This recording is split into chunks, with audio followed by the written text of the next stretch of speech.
What's up, guys? Welcome back to another video. Today we're back, another video on getting the O2 installed.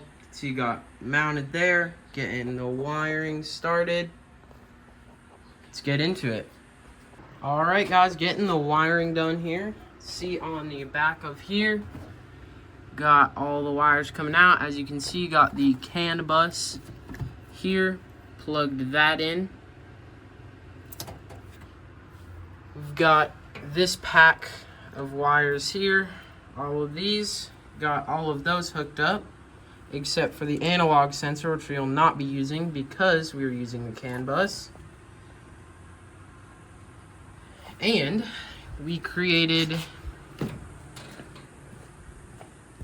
a ground from the engine block there, as you can see, bolt on the head. The wire goes up and mounts into the firewall there, where we chassis grounded the FuelTech. So, just getting some nice wiring done today. Alright guys, in our latest data logs, we're noticing that there's some interference in the drive shaft. So, got this tape that is conductive to try and keep that out of the drive shaft sensor wire. So we're going to wrap the wire up and hopefully that fixes it.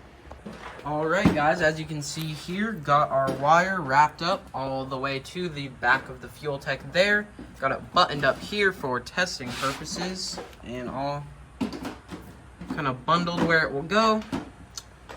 We are going to plug in our O2 sensor and then we can test both the O2 conditioner, as we got that wired up, and see if our drive shaft still sees interference when we press the trans brake. So let's get into that.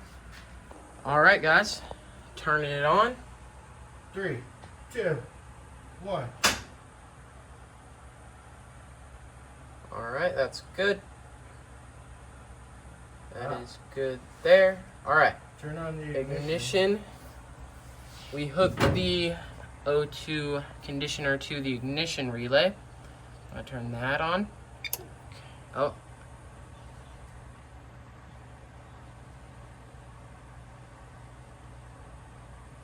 Rear fuel gasoline, 87, 16.2.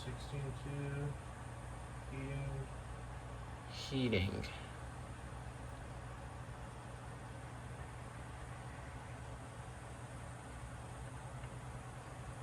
You see 1, 2, and then 3 dots come up? Yeah. Oh. Yeah, because it's outside of the range. Alright, cool. So everything appears to be working. You see we got the sensor down there just in the open air, so that's why it's reading high. So, all is good. Ready? Alright, watching to see if the drive shaft still has interference. 3, 2, 1. Nothing. Good. Try it again. 3, 2, 1. Nothing. So far, working good.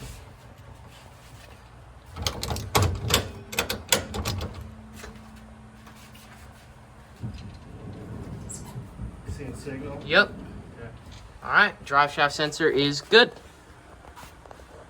Everything's working marvelously. Alright guys, got all the wiring buttoned back up. As you can see, it's all covered up again. Now that we know that everything is working. So, all we gotta do now, drill our hole in the collector, get that mounted, and install the collector extenders. Alright guys, got the header back on the ground here, and got a hole drilled out to 7/8.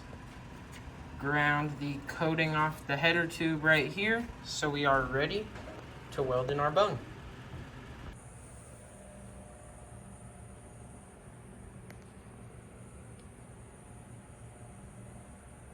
Big thanks out to the B Roadster for his welding help. Time to button this back up. Get some O2 sensing. Alright guys, as you can see, got the O2 sensor mounted there, wired all the way up. Collector extensions are bolted on there. And on the other side, So, we're ready to get this thing fired up.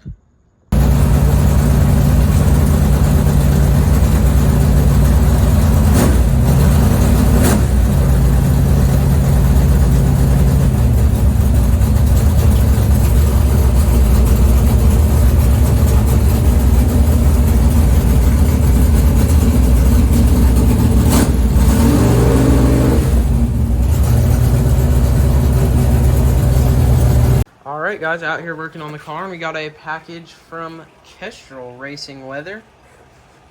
The Kestrel 5100 Racing Weather Meter with Link,